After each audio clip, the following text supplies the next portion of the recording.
Olá! A Fretify tem o grande propósito de oferecer soluções inovadoras para o transporte de cargas do Brasil. Nós temos como solução um software desenvolvido totalmente online, integrado com um aplicativo de celular que conecta desde o embarcador, quando oferece sua carga, então já o oferecimento já é de forma automática. Depois disso, passa por leilões online, se assim desejar, a administração das cargas através de Kanban de cargas, a localização, a administração completa no mapa do Brasil dos momentos da localização de todos os caminhões, a entrega no ponto final com o comprovante de entrega digital. Venha conhecer os nossos cases de sucesso. Tenho certeza que você também vai aderir à Fretify.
Olá pessoal, tudo bem?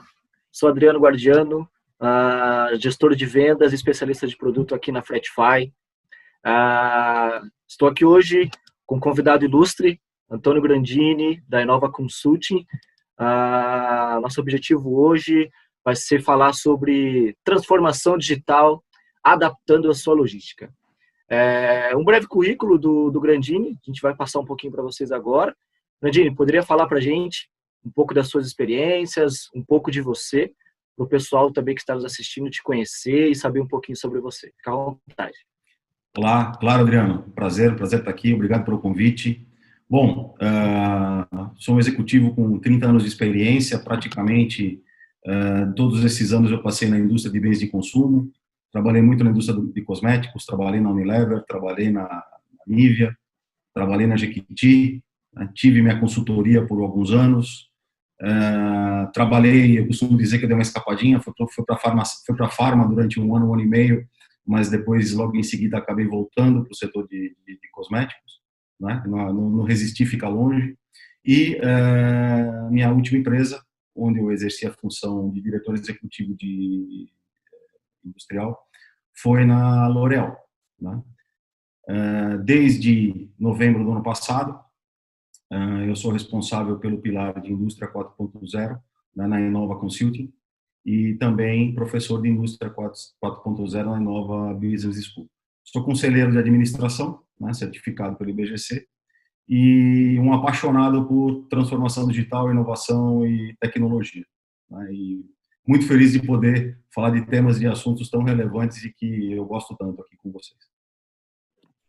Somos dois, Grandini. Eu também, apesar de estar na área de vendas, né, agora aqui na Fretify, eu também venho da área de logística, tenho 8 anos aí de experiência na área, mais diretamente no transporte rodoviário de cargas e transportadoras, né, minha carreira toda profissional foi passando aí por transportadoras, então compartilho com você de todas a sua paixão, né, eu também sou um apaixonado pela área de logística, pela área de transformação digital, também pela área de inovação, estou hoje numa empresa de tecnologia, né?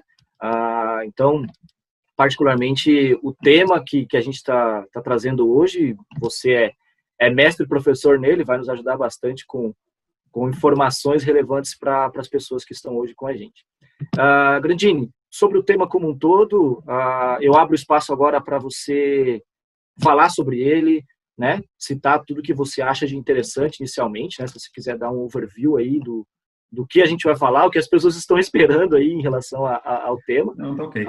Eu abro o microfone para você ficar à vontade e citar. E no decorrer da nossa live, a gente vai colocando perguntas e, consequentemente, respondendo aí no chat as demais que o pessoal for enviando. Fique à vontade, Grandinho. Ok, Adriano, obrigado. Bom, é aquilo. Eu acho que é uma conversa, né, entre pessoas que têm um gosto em comum, né, que é logística, né, que é operações.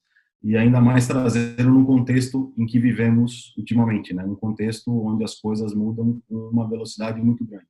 Vou compartilhar a tela aqui.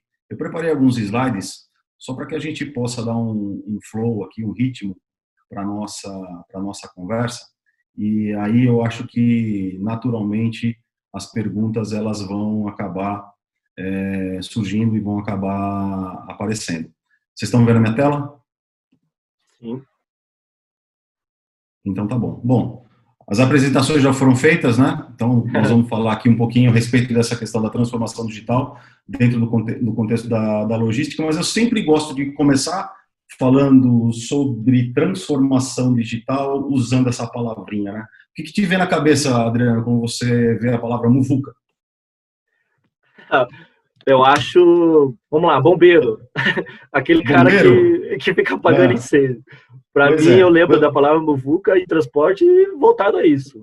Pois é, eu estou invertendo a ordem. Eu tô invertendo a ordem das coisas. Você que devia fazer pergunta para mim, eu estou te fazendo pergunta. Mas, na verdade, muvuca é mais ou menos isso, né? É algo onde a gente tem que se adaptar, onde a gente se preparar. Mas você sabia que muvuca, na verdade, é um acrônimo que adapta aquele acrônimo VUCA, né, que nós conhecemos, e o muvuca, como acrônimo existe realmente, o M é de meaningful e o U de universal, né? E isso significa o quê? Além do VUCA tradicional que a gente já acostumava usar para definir os tempos em que vivemos, né? Agora nós temos o meaningful, que significa propósito, e universal, que é mais ou menos, eu costumo usar o exemplo do que está acontecendo agora nessa situação da pandemia. Acho que o melhor exemplo de universalidade de um problema é esse que a gente veio vivenciando agora. Então, de fato, a gente vive num mundo muito dinâmico, onde existe uma busca muito grande por propósitos, por sentido para aquilo que a gente faz, e de uma universalidade muito grande. Ou seja, o problema da China me afeta aqui, diretamente, e em questão de horas, né?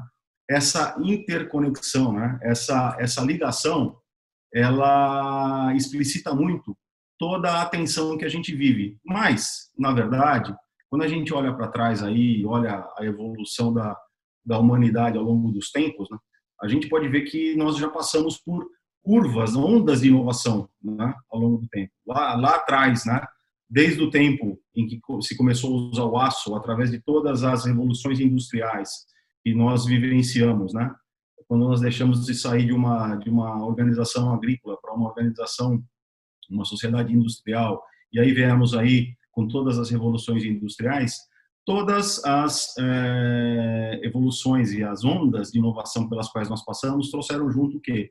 Também uma onda de prosperidade muito grande.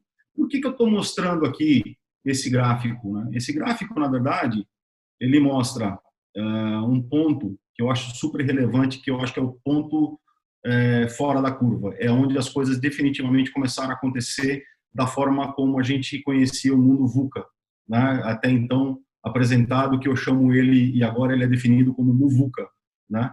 Que foi a invenção do smartphone, foi o lançamento do iPhone em 2007. Né? A partir desse momento as coisas começaram a mudar. Por quê? Nós passamos para uma fase de convergência muito grande, imediatamente após a invenção, o lançamento do iPhone. A gente começou a ter tudo na nossa mão, né? Nos smartphones, e aí as ondas dos smartphones começaram a surgir, e a interconectividade, né?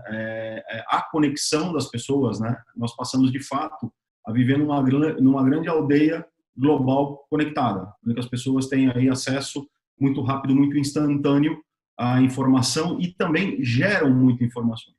Então, isso tudo, né, acaba gerando uma dinâmica como essa, né, que eu acho impressionante. Não sei se você já tinha tido a oportunidade de ver essa informação, mas aqui ela faz um comparativo, inclusive, de como era em 2018 e como é que é 2020. Aqui a gente pode ver o que acontece na net, na rede, a cada 60 segundos.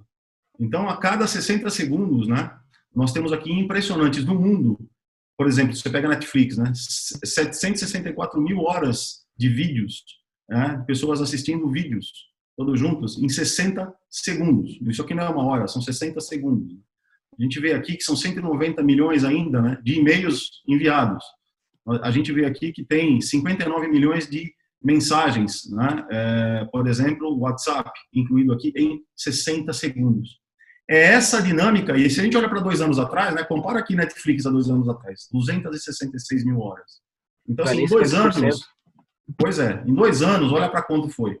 Então, a gente vê aqui a questão, por exemplo, das mensagens, né? Olha aqui, em 2018, o WhatsApp, né? 38 milhões de mensagens. Nós estamos beirando aí 60 milhões de mensagens. É essa dinâmica que a gente vive. É por aqui que a gente está ligado.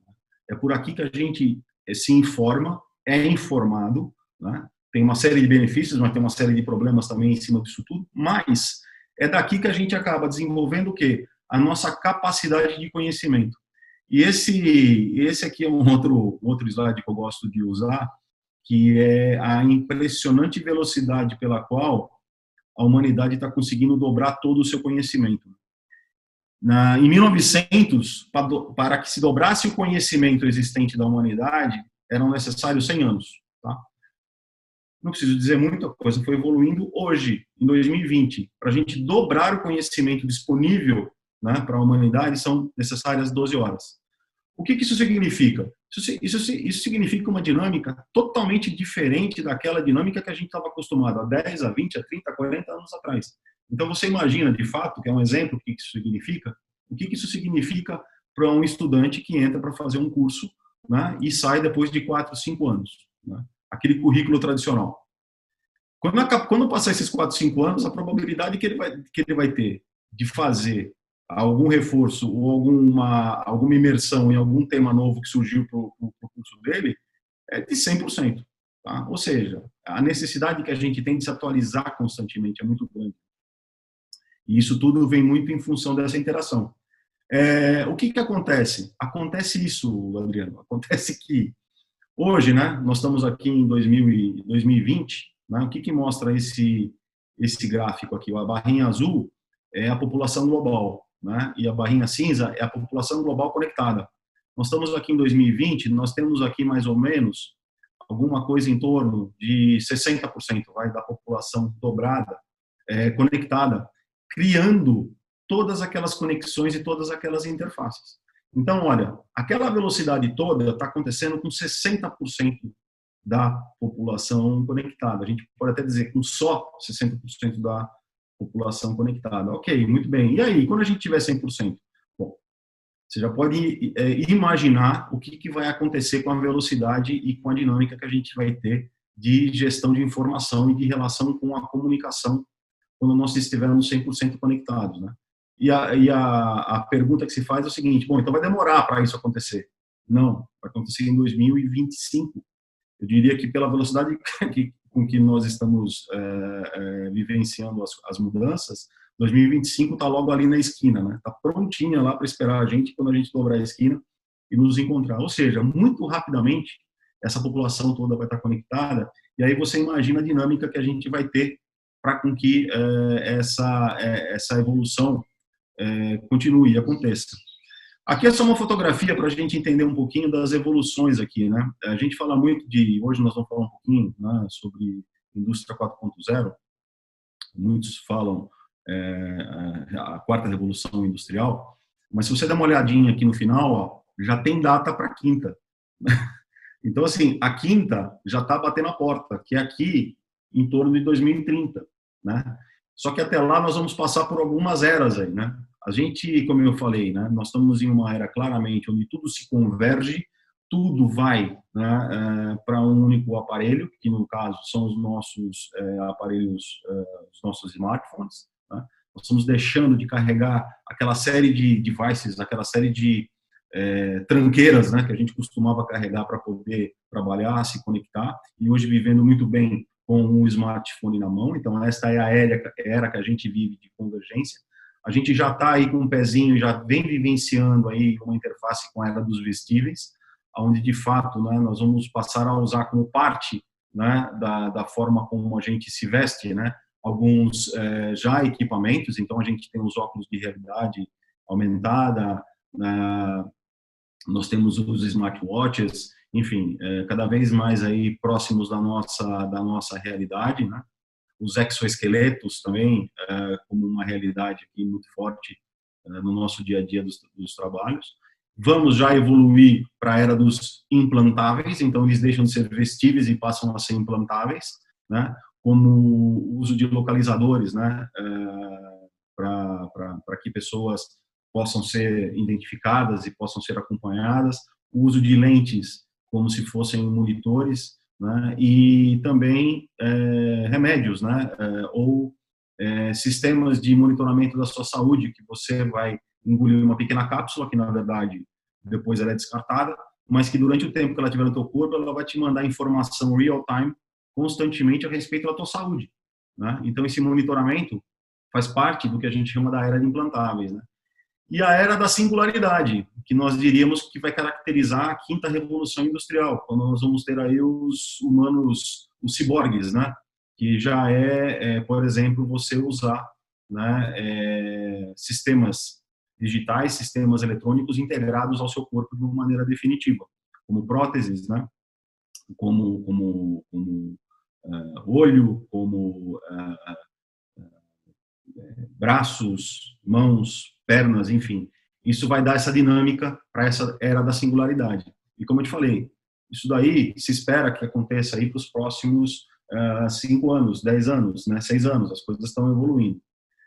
Isso aqui são situações monitoradas em estudos que são feitos, onde a gente pode identificar as tendências, né, e a forma como elas vão nos afetar nos próximos anos. E fica muito claro o desafio que a gente tem que ter aqui, né? Como dizia Darwin, né? Que o que vai demandar fortemente das organizações, das corporações, das pessoas daqui para frente, a nossa capacidade de adaptação. Então, o mais forte, como dizia Darwin, né? O que vai sobreviver não é aquele que seja mais forte, mas aquele que melhor se adapta, né, às situações. E a nossa capacidade de adaptação vai ser algo pelo qual nós vamos ser muito cobrados, né? E já existe aí claramente o quarto entendimento, né, de inteligência. Nós temos aí a inteligência intelectual, que é o QI, a inteligência emocional, que é a QE, e nós temos a nossa inteligência de adaptação. Então, nós profissionais vamos ser muito cobrados pela nossa capacidade de nos adaptar a essas novas situações que acontecem. E como que você vai medir isso? Você vai medir isso a proporção em que você pode receber um input, receber uma informação, absorvê-la e já começar, né, a dar resultados, já começar a aprimorar aquilo que você acabou de aprender. O quão rápido você for para poder fazer esse aprimoramento naquilo que você acabou de aprender é a tua capacidade de adaptação.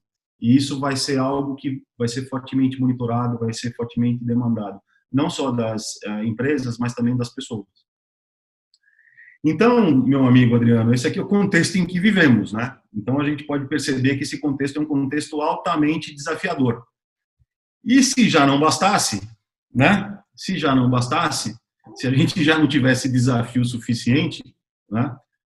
Temos mais esse. Temos toda essa situação caracterizada, né, pela questão da Covid, pela questão da pandemia, por algo que realmente, por mais que nós pudéssemos aí imaginar ou supor que fosse acontecer nos livros e nos filmes de ficção, o mundo parou, né, de uma maneira definitiva esse ano. A impressão que a gente tem é que esse ano de fato nem começou. E está todo mundo muito atordoado, está todo mundo ainda muito tentando entender para que lado que a gente vai, o que vai acontecer e quais vão ser as consequências disso tudo. Essa questão da pandemia trouxe para a gente uma série de realidades novas. Né? O que a gente tem certeza? Né? A gente tem certeza de duas coisas. Né? Até a gente não ter uma vacina, até a gente não ter uma cura, o que vai ser demandado de nós como executivos, de nós como profissionais e das empresas, vai ser uma questão de sobrevivência. A gente vai ter que sobreviver até o momento em que a cura definitiva dessa doença, desse vírus, não seja encontrada, não seja definitiva. Por quê? porque até lá, todas essas incertezas e essas indefinições vão nos acompanhar. Então, meu amigo, temos aí um longo período pela frente, porque nós acreditamos que aqui para o Brasil, né, a cauda da curva, né, de propagação, ela vai se estender até final do ano que vem. Então, com certeza, nós temos aí 18 meses muito desafiadores, que além de pensar no futuro e além de pensar de que forma que a gente pode evoluir nesse contexto, a gente tem que sobreviver. Eu acho que essa que vai ser a grande realidade pela qual nós vamos vivenciar. Pois bem, mas tem coisas que vieram com a pandemia que não vão mudar. E aí, já entrando no nosso contexto, né, a pandemia trouxe para a gente uma realidade muito diferente daquela que nós estávamos acostumados, né, a ter a lidar com a forma de comprar, né, como que a gente transaciona as nossas compras, né, como que a gente transforma os nossos desejos, né, em realidade. Então, teve um impacto muito grande nas compras digitais no e-commerce, né, ela trouxe essa situação. E isso daqui, quando a gente coloca numa visão mais dinâmica, mais aberta, essa relação de compra que a gente tem com o mercado através do digital, ela exige que você tenha aqui considerações importantes a serem feitas da perspectiva de um ecossistema, ou seja, você começa a entender que não é simplesmente pegar o carro quando você quiser, ir à sua loja, comprar o seu produto e trazer de volta, tem um ecossistema todo por trás dele que viabiliza e faz com que esse processo aconteça, né? Que existe uma dependência, uma necessidade muito grande de uma relação próxima público-privada, porque principalmente aqui para a gente tem uma questão que é a infraestrutura, que influencia diretamente esse processo todo aqui que acaba acontecendo. Tem um impacto muito grande nas operações, né, que envolvem todo esse fluxo de e-commerce, e claro que tudo isso daqui, o ecossistema, essa questão de infraestrutura, essa questão da operação converge para a logística, né? E aí a gente entende, né, que a única forma efetiva com a qual nós possamos absorver tudo isso e dar as respostas necessárias para essas demandas que estão surgindo no mercado é através, né, do conceito 4.0, através das ferramentas 4.0, tornando a nossa logística 4.0. Então, a questão do 4.0, eu acho que é um ponto até que o pessoal pergunta, poxa vida, mas eu preciso fazer isso? É necessário que eu entre nessa realidade? De que forma que eu posso ter a escolha, né, de fazer esse processo ou não dentro do meu negócio? Antes de responder essa pergunta, eu queria mostrar alguns dados, porque acho que a resposta depois vai ficar um pouco mais clara, né? Os dados são esses daqui. Se nós olharmos essa figurinha aqui, isso aqui mostra, essas bandeirinhas aqui, essas informações à nossa esquerda, a penetração do e-commerce no varejo como um todo. Então, você tem lá todo o mercado de varejo e qual pedacinho que pertence ao e-commerce nesses países. Isso daqui é uma fotografia, né? A coluninha do meio aqui é uma fotografia que nós tínhamos no início do ano. Desculpem, é uma fotografia que nós tínhamos em maio. A realidade que nós tínhamos em maio era essa média aqui. A China, já na situação da pandemia, já tendo passado, né, já entrando numa fase num outro momento aí da curva pandêmica no seu país, já estava passando aqui por uma situação em que 30% do varejo na China estava na mão do e-commerce. Aí nós temos aqui Inglaterra, 19%, Estados Unidos, 16%, o Brasil, em torno de 5,8%, México, só para a gente ter uma referência aqui da América Latina, 1,7%, e a média da América Latina estava em torno de 2,5%. Do lado esquerdo, o 3,2%, era a penetração do e-commerce no Brasil no final do ano passado, na virada do ano, passados aí Black Friday, passados aí Natal, fechamento do ano, visão 12 meses, fechamos aí em torno de 3,2%. Então, você veja bem, já em maio, ou seja, no pico da pandemia, aqui no Brasil era o nosso pico, nós estávamos aqui com 5,8% em 2 meses, 3 meses, praticamente dobrando, né, a penetração do e-commerce dentro da realidade do varejo aqui no Brasil. Por tudo que a gente vem vivenciando, mas totalmente alavancado pela situação que a gente tinha. A perspectiva que o Brasil tinha antes da pandemia era de que nós chegássemos no final do ano em torno de 7%, no final do ano, ou seja, nós íamos praticamente dobrar aí de 3,2% para em torno de 7% no final do ano. Hoje a expectativa é 10%. Nós temos a expectativa que no final do ano o Brasil vai estar com 10% do seu varejo na mão do e-commerce. Aí você fala, ok, tá, 10%, 3,2%, 5,8%, o que isso significa? Só para você ter uma ideia, o varejo no Brasil, o valor de compra, o que a gente vai lá e compra, né, todo mundo junto, está em torno de 1,4 trilhões de reais. Ou seja, quando a gente fala 3,2, 5,8, 10%, é de 1,4 trilhões de reais. Aí você começa a entender o tamanho da encrenca que a gente está. Por quê? Esses 1,4 trilhões de reais, basicamente, estão na mão de 6 milhões de varejistas, pontos de varejo.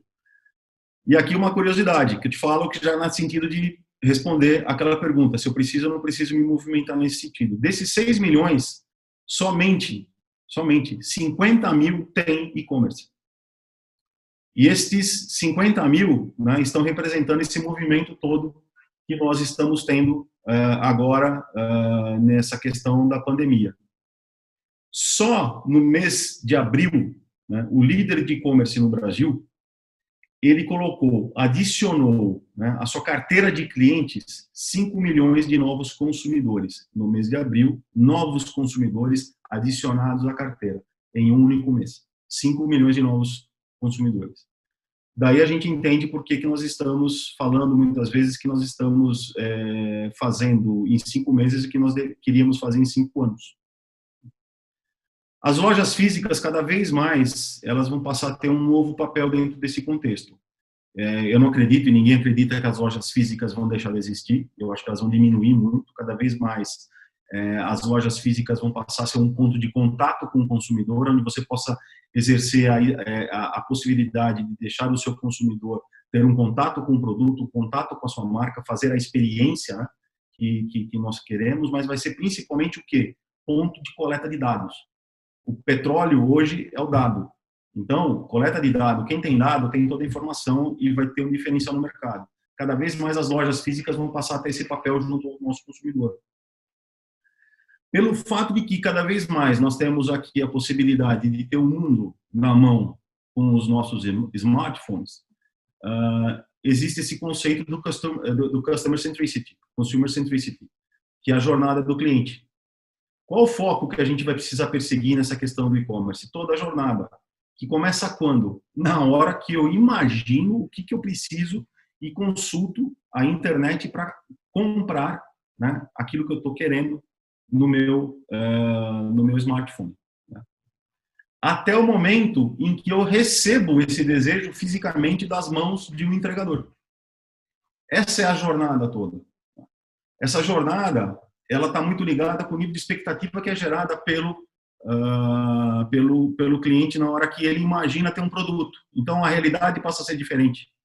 Você passa a ter muito mais informação e o teu nível de ansiedade, o teu nível de exigência passa a ser muito maior. Por quê? Você está pedindo o seu produto. Você não está pedindo um produto que foi feito para 100 pessoas, para 10 mil pessoas. Não, você está pedindo o seu produto. Então, você quer ser tratado dessa forma.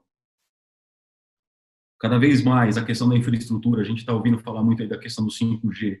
Isso é algo que vai aumentar com certeza, mundialmente, mas no Brasil, com certeza, isso vai aumentar, o que vai fazer com que nós tenhamos aí um aumento muito grande, um impacto muito grande nas conexões da internet. Uma coisa que a gente vê acontecer, né? Por mais que a gente queira, a gente vê muita novidade, né, da Amazon e da Apple. Só que você vê muito pouco dado de crescimento deles. Eles estão crescendo e eles crescem de uma maneira silenciosa. Eles, na verdade, eu queria juntar aqui também o Alibaba nesse conceito. Cada vez mais, Alibaba, Amazon e Apple, eles passam a ser grandes conglomerados que estão fazendo com que este mundo, essa realidade digital, essa realidade da transformação digital, passe a ser a nossa realidade em que vivemos. Eles estão tornando isso tudo verdade. O que eles gastam com investimento, com tecnologia, né, com inovação nesse sentido, faz com que cada vez mais essa velocidade seja grande. E esses caras estão crescendo muito. Você vê que quando você coloca aí o faturamento deles juntos, já dá o PIB de muitos países, quiçá muitas regiões, né, do mundo. E uma coisa que é muito importante, a partir do momento em que eu estou fazendo essa personalização, né, essa massificação da personalização dos meus pedidos pela internet, a demanda é muito grande do cuidado para o atendimento, para a entrega da última milha.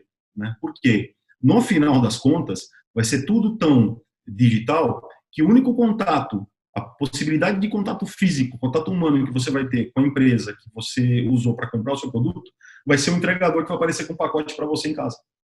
Então, tudo dando certo, provavelmente vai ser o único contato material que você vai ter com alguém durante esse processo. Ou seja, a valorização da logística vai passar por uma questão onde ela vai deixar de ter toda a representatividade operacional que ela tem hoje e vai passar a ter um papel estratégico, muito mais de customer service, né, no sentido de trabalhar muito mais próximo essa questão da experiência com o consumidor.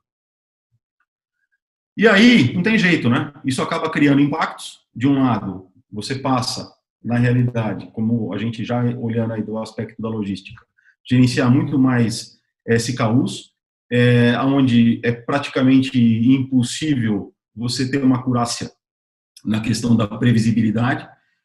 Além disso, previsibilidade em uma demanda crescente e com um nível de serviço cada vez maior sendo exigido. Do outro lado, cria-se demandas. Eu preciso ser muito mais eficiente na gestão dos custos, eu preciso ter muito mais visibilidade em real time das coisas que estão acontecendo, né? Lembra lá a historinha toda que a gente comentou das questões dos dados. E eu preciso ter um foco muito maior para a questão do atendimento de nível de serviço, porque os nossos consumidores estão passando a ter um nível de exigência totalmente diferente. Então, essa realidade aqui é a realidade que nos é criada para a logística como um todo, né? Para a realidade onde a gente tem que viver e passar a operar a nossa logística. E aí tem aqui, né, algumas informações que eu separei. Nesse caso aqui, 6 tendências, né, elas estão no próximo slide, mas que basicamente 6 tendências tecnológicas dentro da logística que vão levar num caminho, numa jornada em que nós possamos atender toda essa realidade que está acontecendo. Ou seja, um foco muito grande para melhorar a nossa capacidade de produzir cada vez melhor, mais eficientemente, né, e de uma maneira mais ágil, a questão do picking, da separação, a questão da acuracidade do estoque, o acompanhamento e o cuidado que eu tenho com os meus inventários, e a gestão da questão relacionada ao aumento do nível de serviço. Essas tecnologias que cada vez mais estão sendo usadas e estão todas aí dentro do portfólio que a gente fala de 4.0, basicamente são essas que estão aqui. Cada vez mais a gente vai passar a ter um uso intensivo de impressão 3D, o uso de drones na questão do transporte, isso cada vez mais é uma realidade, questão de veículos autônomos sendo aplicados, sendo usados em transporte especificamente, a questão da internet das coisas, cada vez mais essa rede, cada vez mais esses equipamentos conversando entre si, fazendo o processo de ajuste e tomando as decisões necessárias para que a gente possa ter agilidade nesse processo. Cada vez mais a questão de realidade virtual sendo usada nos armazéns, tanto para fazer as atividades como para qualificar e desenvolver a mão de obra, mas muito focada para a questão do aumento de produtividade e o uso de robôs colaborativos em todos os sentidos, né? Tanto os móveis quanto os robôs específicos que a gente usa para auxiliar nas atividades manuais. E no final das contas, para juntar todo esse quebra-cabeça, a sexta tecnologia aqui que vai ser efetivamente uma grande revolução e já está sendo dentro da logística é o blockchain, onde nós vamos conseguir fazer com que todo esse fluxo praticamente aconteça sem necessidade de emitir papel, né? Quem já não ouviu falar no tal do romaneio de carga, né? Quem já não ouviu falar na tal do canhotinho assinado da nota fiscal? Isso tudo dentro dessa realidade que a gente está vivenciando vai deixar de existir. E o blockchain passa a ter um papel importante nesse sentido. O que eu queria compartilhar com vocês aqui, até tirei do modo automático, porque ele já entra direto. Eu tenho 3 vídeos, só para mostrar na prática o que significa essas tecnologias. Esses são vídeos que são da Geodis. A Geodis é um dos maiores operadores logísticos aí do do mundo hoje, e é onde investe muito com tecnologia. Então, este vídeo, na verdade, ele mostra a aplicação de um robô colaborativo que ajuda os funcionários que fazem atividade de picking. Nos grandes depósitos, nos grandes armazéns, a quantidade o tamanho, né, o espaço percorrido por um operador fazendo atividade de picking, ele é muito grande. Então, nós sabemos que nós temos aí depósitos com 10 mil, 15 mil, 20 mil metros quadrados. Então, no final do dia, para ele poder fazer o picking, ele tem que se mover de uma maneira intensa. Isso, além da questão do desgaste físico e toda a questão ergonômica, né, ela também acaba influenciando muito na produtividade. O que esses robôs fazem? Eles ajudam esse operador. O operador fica em certas áreas, né, específicas que eles cobrem, quarteirões ou áreas específicas onde ele tem que se movimentar por menos, e todo aquele material que ele precisa usar, que esteja fora daquela área de alcance dele, este robô faz o picking, né, pega e o traz para próximo dele. Então aqui a gente vai poder dar uma olhada como é que ele funciona.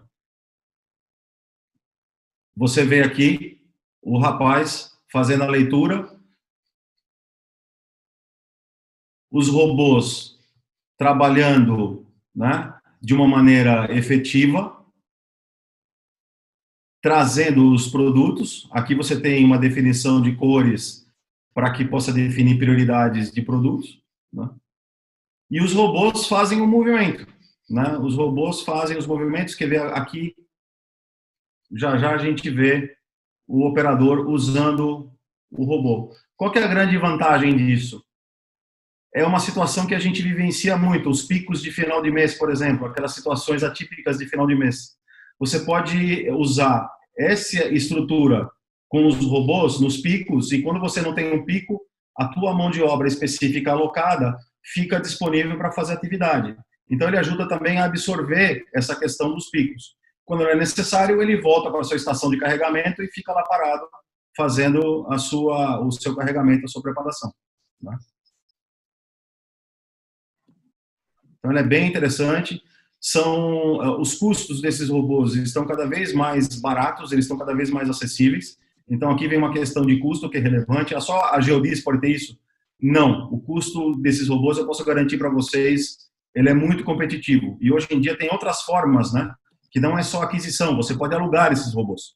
Então, você não precisa comprar. Então, você pode mudar despesas fixas, né, em despesas variáveis. Então, acho que isso daqui é interessante e não precisa ter investimento de capital intenso. Aqui embaixo tem uma outra forma de poder fazer isso, que é um pouquinho daquilo que a gente já conhece, né, que ficou muito famoso nos depósitos da Amazon e do Alibaba, né, que são aquelas estantes que andam, que na verdade não são estantes que andam, né, que são os robozinhos aqui, que o princípio basicamente é o mesmo.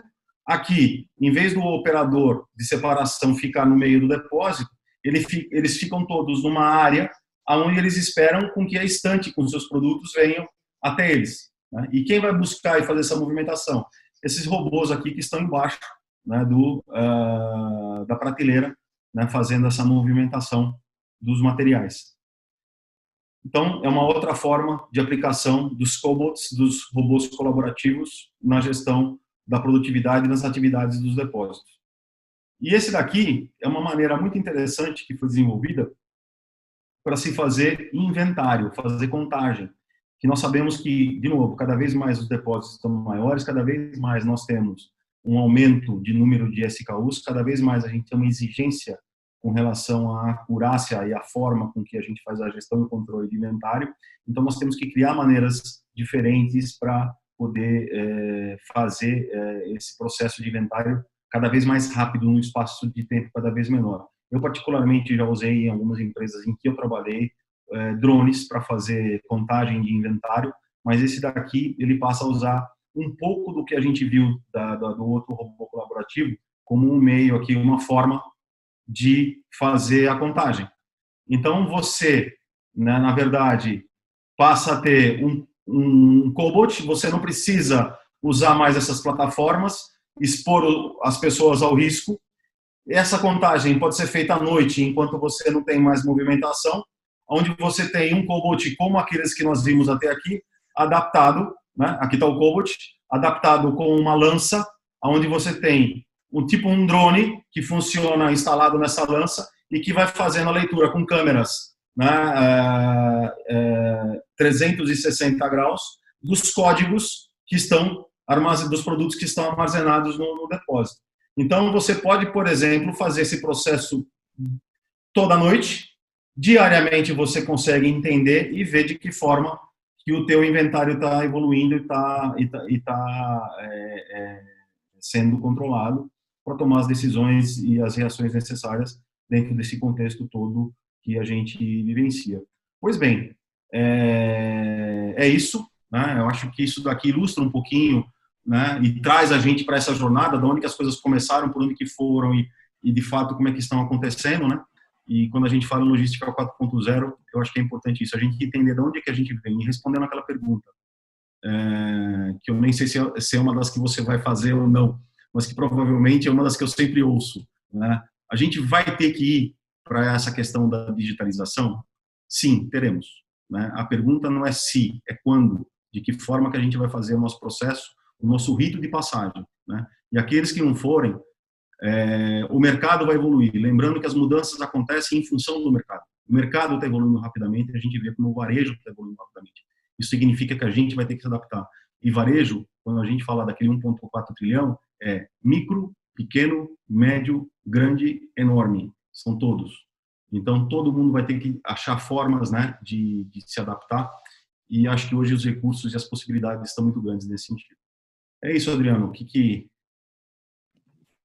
Poxa, Grandino, o material, para mim, é espetacular. Acho que você conseguiu trazer uma base de dados e uma base de informação que o mercado está carente. Apesar de todo mundo saber o conceito, todo mundo entender o que indústria 4.0, logística 4.0, o que todos esses conceitos vêm trazer de informações para o mercado, todo mundo sabe o que ele significa, né? Mas ninguém, muitas empresas, e isso eu percebo, porque trabalho em uma empresa de tecnologia, que é a Fatify, e eu percebo isso todos os dias. Então, tudo que você citou, tudo que você fala, hoje, independente do momento que a gente está passando, independente do Covid, nessa realidade que a gente tem passado, apesar de muitas empresas terem, sinceramente, quebrado, né, e consequentemente, congelado os seus orçamentos, elas entenderam que não tem para onde correr, né? Então é um caminho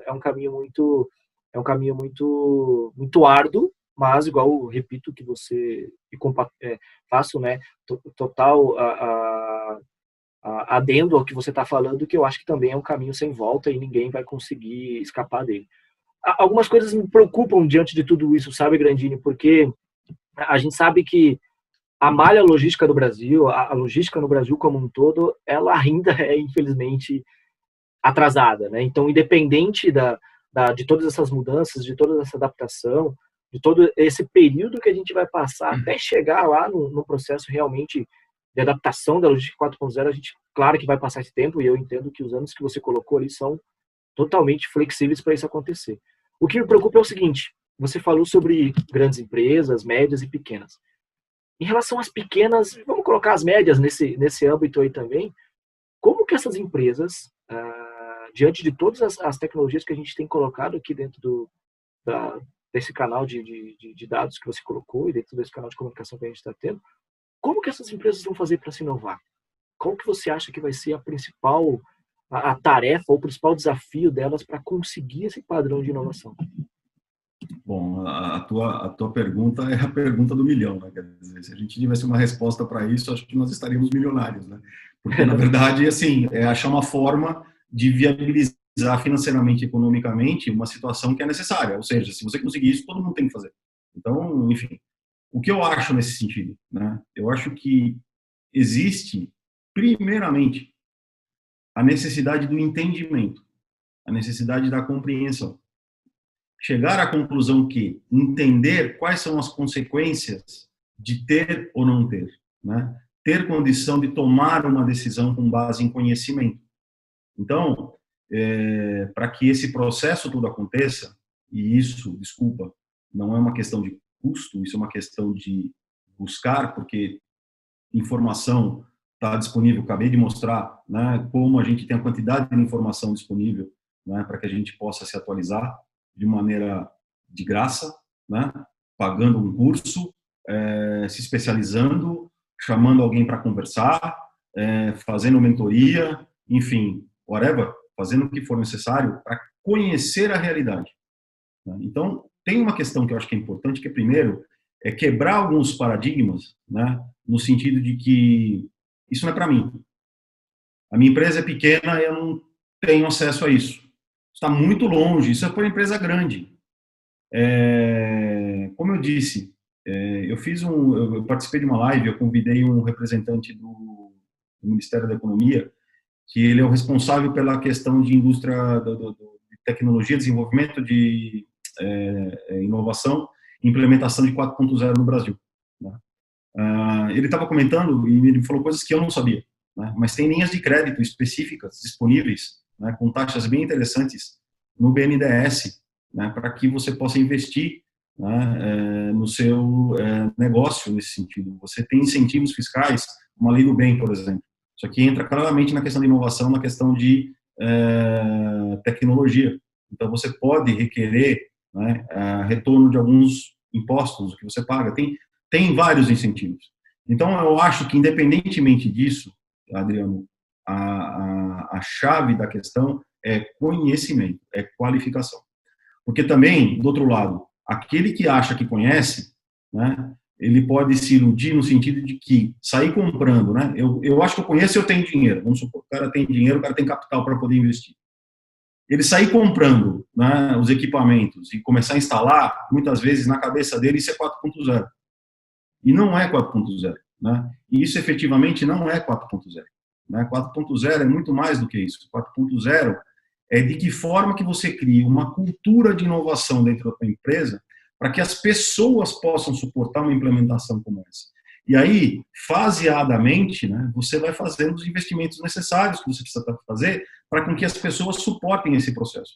Se as pessoas não estiverem preparadas, treinadas, conscientes de que esta é a cultura que vai ser demandada nesse mundo digital que a gente tem, o cara vai jogar esse dinheiro no lixo. Né? Então, assim, tem um processo de conscientização muito grande, que começa por ele. Né? E aí eu posso dizer do dono de um pequeno comércio ao dono de uma grande operação logística, ou ao dono de uma transportadora, ou ao dono de uma indústria. Se ele não tiver convencido que esse é o caminho, e aí não adianta falar, eu estou convencido, mas eu não tenho dinheiro. Ok, mas se você está convencido, você pode ter certeza que o mercado vai te demandar e você vai achar formas de poder se financiar e se desenvolver nesse sentido. E do outro lado, o que acontece? Cada vez mais essas tecnologias estão ficando disponíveis. Né? Você consegue fazer locação de robôs colaborativos hoje no mercado a preços assim inimagináveis há 5 anos atrás. Então você consegue colocar um braço, né, mecânico, na verdade, um robô colaborativo, um cobot, para te auxiliar nos teus processos produtivos, pagando aí uma mensalidade que fica em torno de 3, 4 mil reais por mês, tá? Já contando com todo o suporte técnico e com os upgrades necessários para que o teu equipamento seja customizado. E se você alugar mais do que um, esse custo vai caindo. Então, no final das contas, você fala assim, ok, qual o benefício que eu tenho? Você tem todo o benefício inerente à rapidez e agilidade que esse tipo de equipamento está te trazendo, e você pode disponibilizar a tua equipe para fazer alguma coisa que nós, né, cada vez mais seres humanos temos que fazer, que não é usar o braço, é usar a cabeça. Então a gente vai conseguir focar muito mais em solução de problemas, né, do que ficar movimentando o caixa. Então deixa nessa questão as ferramentas de 4.0 vêm nesse sentido também, né, para liberar as pessoas para poderem fazer atividades que agreguem definitivamente valor, não agreguem custo. Então, eu acho que nesse sentido vem a colaboração aí também com relação à questão de custo e de eficiência de gestão. Então, meu amigo, assim, não tem uma resposta específica, mas o caminho para mim começa, né, aquele joguinho que você anda a primeira casa, né?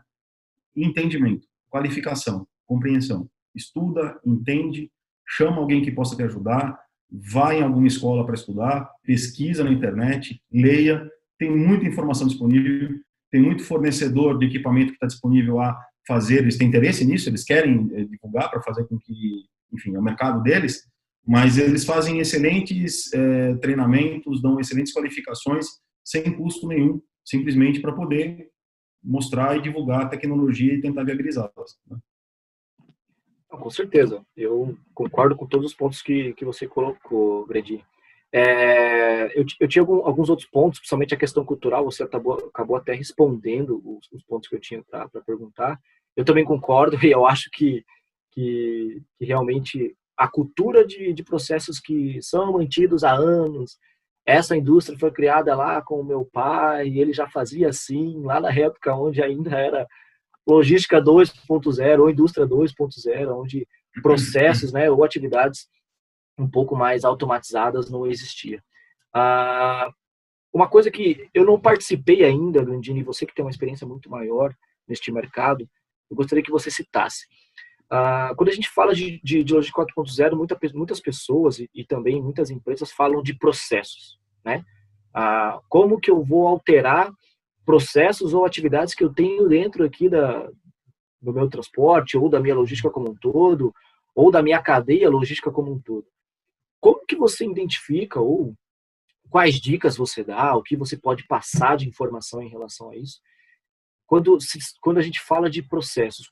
Quais são as revisões, o que você identifica de trabalho que essas indústrias poderiam iniciar, né? Quais fases são mais fáceis também, né? Se iniciar para se alcançar uma possível logística 4.0 dentro dessas empresas. Vamos primeiro entender o grande benefício da indústria 4.0, né? Na verdade, a gente fala muito de 4.0, vem muito aí esses robozinhos, esses equipamentos na nossa cabeça. Na verdade, a 4.0, ela veio no sentido não de automatizar, mas ela veio no sentido de integrar. Tá? Então, o 4.0, ele é muito baseado na internet das coisas, que faz com que todos esses equipamentos, sim, e sistemas falem, se conectem, e que esta rede acaba, né, sendo uma rede integrada onde ela tem uma inteligência, né, desenvolvida no sentido de tomar as decisões rapidamente, evitar as perdas, né, e já tomar correções imediatas, olhando, né, para o resultado à frente, real time, né, é outro grande benefício que nós temos na 4.0. Então, assim, quando a gente fala implantar a indústria 4.0, isso inclusive é um método que a gente usa na implementação na Inova, uma das atividades principais que a gente faz é o que a gente chama de inventário das dores, né? Por quê? A gente precisa entender de que forma, né? E aí vem a questão da viabilização. Como eu viabilizo, né? Porque a primeira pergunta é como é que eu consigo viabilizar financeiramente e depois como eu justifico o investimento. Primeira coisa, para você justificar algum investimento, ele tem que resolver algum problema onde você tem uma perda e que a partir do momento que ele for diagnosticado e resolvido, você vai deixar de ter. E essa perda que você deixou de ter é o que vai pagar o investimento que você vai fazer.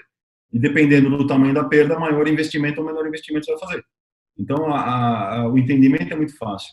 E estas dores vêm do que a gente fala, né, de fazer um levantamento na cadeia de valor, né, e na cadeia de suprimento. Por quê? Tanto a cadeia de valor e a cadeia de suprimento, quando a gente pega o demonstrativo financeiro de uma empresa, né, desde a geração da receita até lá no bottom line, no resultado financeiro final, praticamente todas as linhas são afetadas por essa cadeia, né, transversalmente. E quando você começa a fazer essa análise, você vai ver o que de fato está afetando lá no bottom line, no seu resultado financeiro. Você tem um resultado financeiro lá de 3, 4, 5, 6, 10%, que seja, tá? Você vai descobrir que tem uma série de coisas que estão acontecendo aqui para cima, uma série de ineficiências, uma série de dores, né, que uma vez resolvidas podem fazer com que você tenha esse ganho. É esse ganho que você precisa medir para saber o tamanho de investimento que você pode fazer para poder revertê-lo. E esses processos, eles são os processos inerentes à cadeia de valor, né, e à cadeia de suprimento que cada operação tem. Uma operação logística tem uma cadeia de valor específica, uma operação industrial tem outra, um setor de serviços tem outra, uma empresa de varejo tem outra, mas enfim, lá, né, essa análise da sua cadeia de valor, olhando também, muito importante, o que está para trás e o que está para frente, né? O que está para trás é chamado de fornecedor, parceiro. O que está para frente é chamado cliente, né?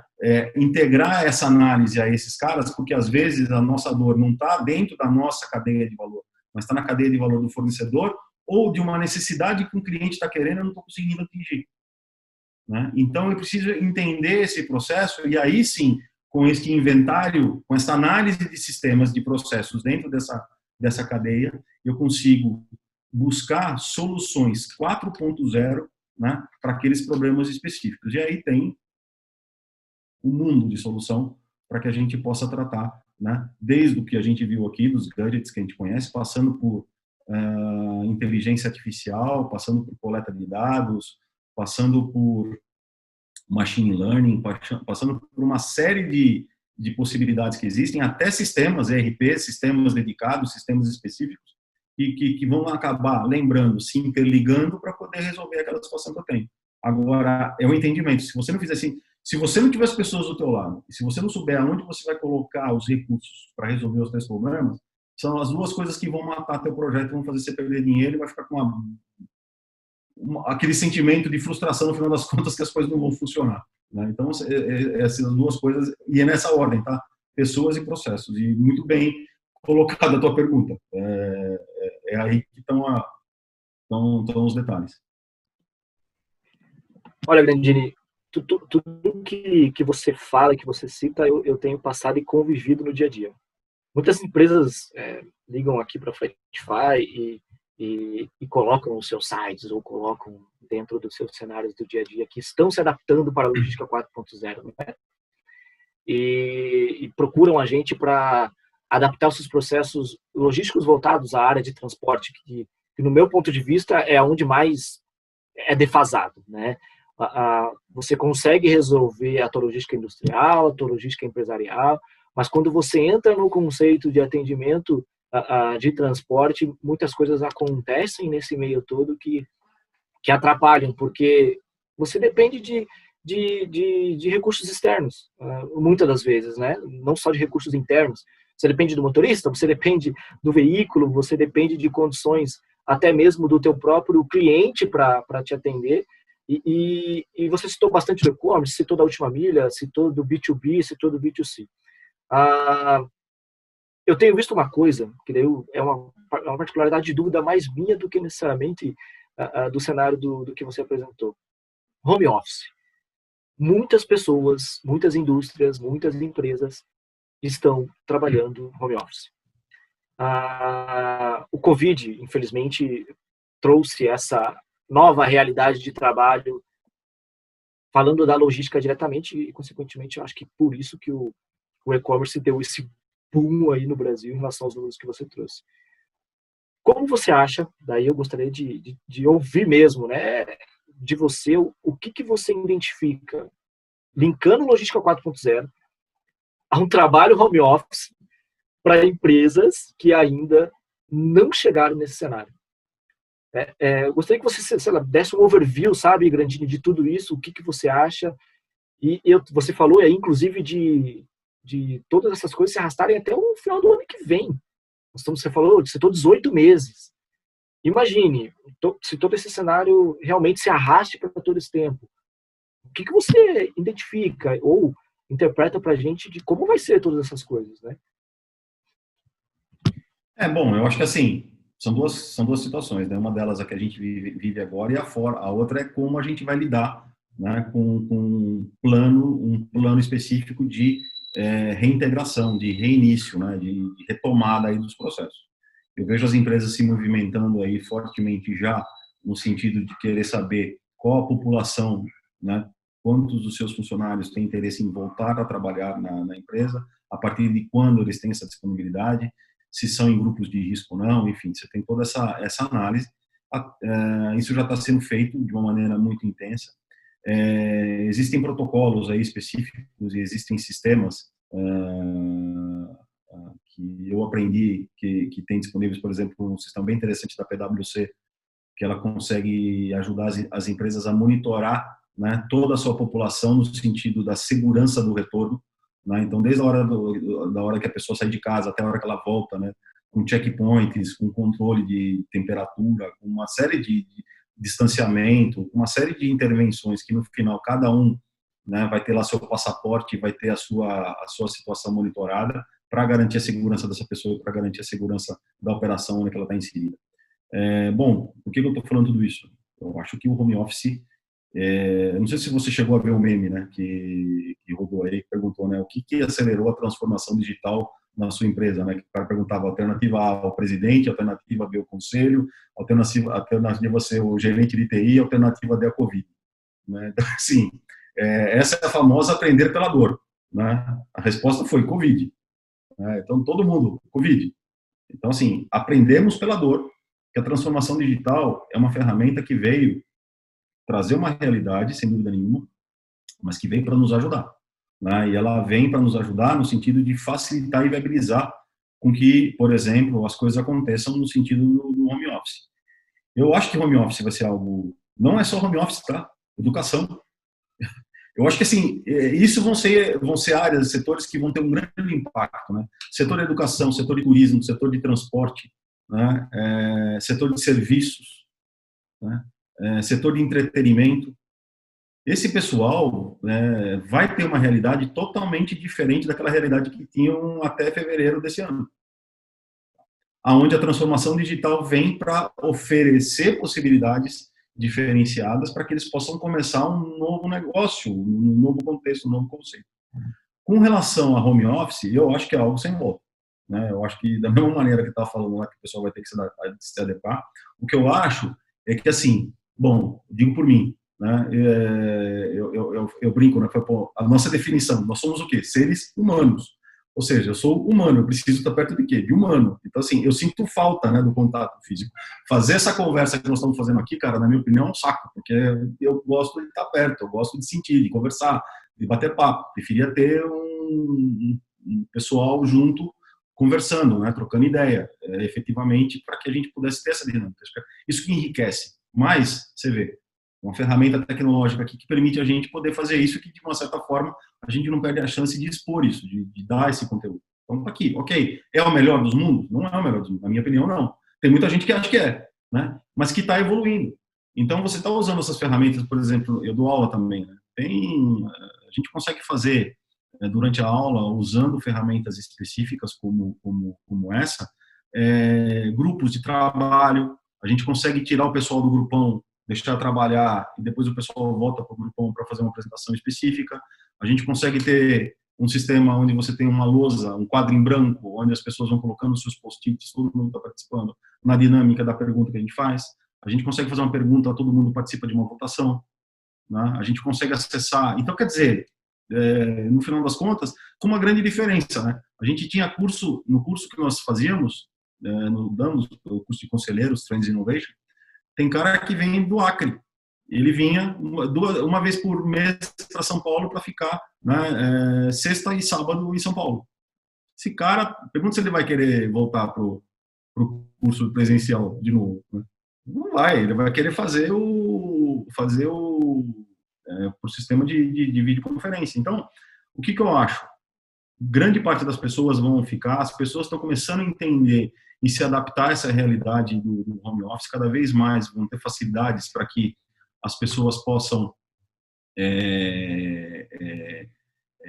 ficar, né, e usar o home office como uma condição adequada e provável de trabalho.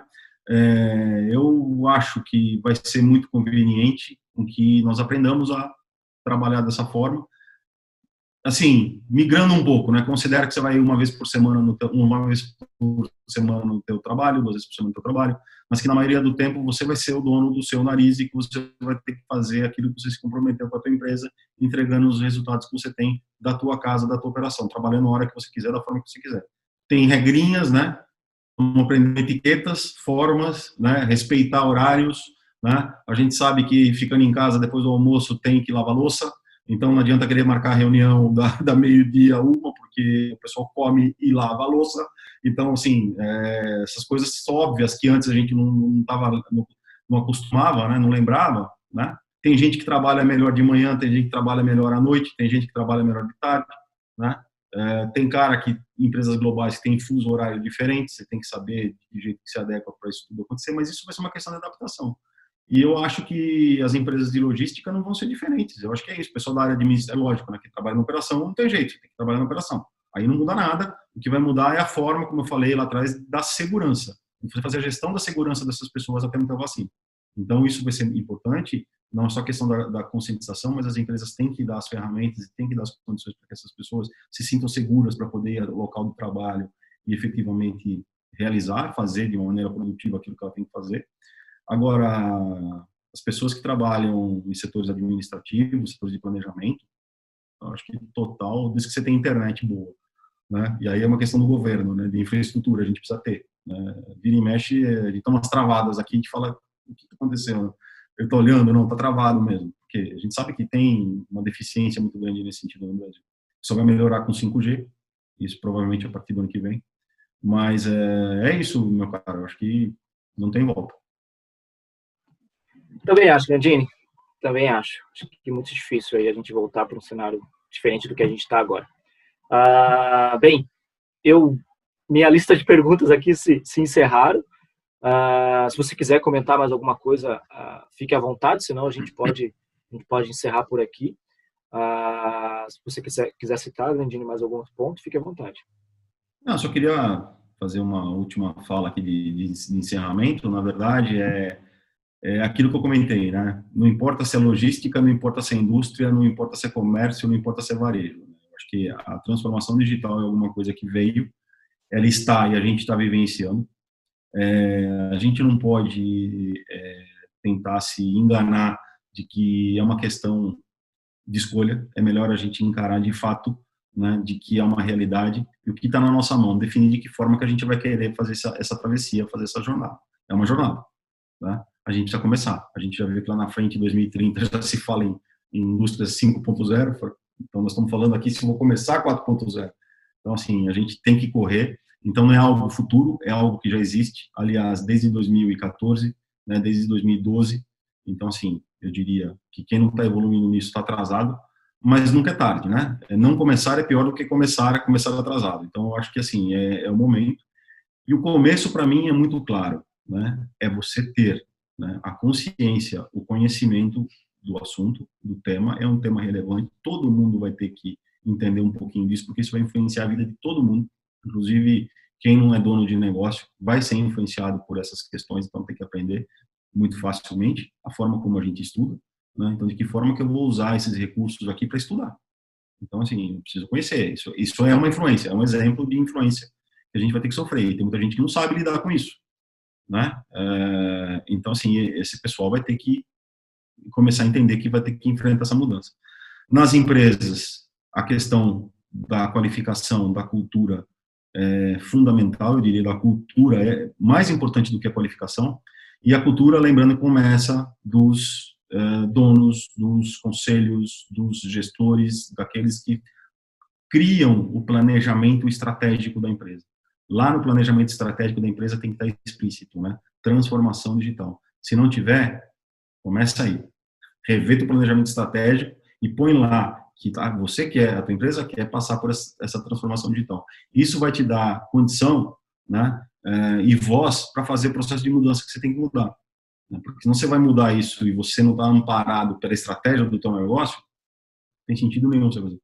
Você começa por aí e trabalhar com as pessoas, juntar as pessoas, trazer, elas vão ficar muito preocupadas, tem uma série de medos aí com relação a isso, justificados, né? Mas não tem jeito, a gente vai ter que enfrentar, vai ter que ter conversas difíceis e conversas complicadas, mas a conversa a gente vai ter que ter, né? Então, assim, bom, quem tem filho em casa sabe bem o que eu estou falando, né? Tem que ter conversa dura, tem que ter conversa difícil, não são só alegrias e felicidades e, né, e discussões alegres, piadas, brincadeiras, tal. Às vezes a gente tem que, né, fazer o papel difícil, uma coisa nessa questão. Mas é isso, acho que o que vocês estão fazendo, vocês estão de parabéns, obrigado pela oportunidade, porque vocês estão fazendo aquilo que eu comentei que é necessário, que é qualificar, que é divulgar, que é passar, que é informar, né, é instigar as pessoas, quem sabe, né, se a gente, de todo mundo que assistir, né, esse vídeo, uma pessoa tomar iniciativa e querer aprender e conhecer e se desenvolver no tema de 4.0, acho que a gente cumpriu a nossa obrigação. Né? Com certeza. Então, eu acho que é por aí, o movimento é esse mesmo. Parabéns, obrigado, e obrigado pela condução, parabéns pela condução. Grandini, eu, assim, agradeço pelo conteúdo, realmente, o que você trouxe aqui de informação é muito rico de base de dados. Eu acho que fizemos sim o nosso papel, eu tenho certeza que as pessoas vão sair daqui hoje com outra visão do que significa transformação digital, do que significa logística 4.0, uma preparação inicial para 5.0 que está chegando lá. Já está batendo na porta aí o 2030, né? Já estamos em 2020, são 10 anos, a gente sabe que isso passa muito rápido. Espero até lá. Vamos lá, vou estar com 36, eu tenho... vou estar com 37, eu tenho 27, então eu ainda vou estar me adaptando também a tudo isso, então quero estar fazendo parte, com certeza. Antes de mais nada, também te agradeço pelo tempo, pela disponibilidade, pela oportunidade de estar com a gente, por estar disseminando todo esse conhecimento de forma rica. E outra coisa, né? Tem muita pessoa que acha que buscar conhecimento precisa pagar. Tá aqui, ó, praticamente 1 hora falando sobre assuntos pertinentes à logística que você apenas precisa se dispor de tempo para conhecer, ouvir e, consequentemente, coletar informação. Bem, pessoal, eu agradeço também pela oportunidade de todos estarem participando, as perguntas que foram enviadas, a gente vai estar respondendo aí. Quem ainda a gente não responder, a gente vai estar respondendo durante o cenário todo. Eu só tenho a agradecer, Grandini, de novo, mais uma vez, obrigado. Prazer, cara, muito bom. Eu também, para mim também foi um prazer te conhecer. Tenho certeza que a gente vai chegar nesse caminho e vai empurrar garganta abaixo, independente de quem queira ou quem não queira, e quem não se adaptar, né, consequentemente, não vai sobreviver. Valeu, Grandini, muito obrigado. Legal, obrigado, parabéns. Um abraço. Tchau, pessoal. Tchau, tchau. Até mais.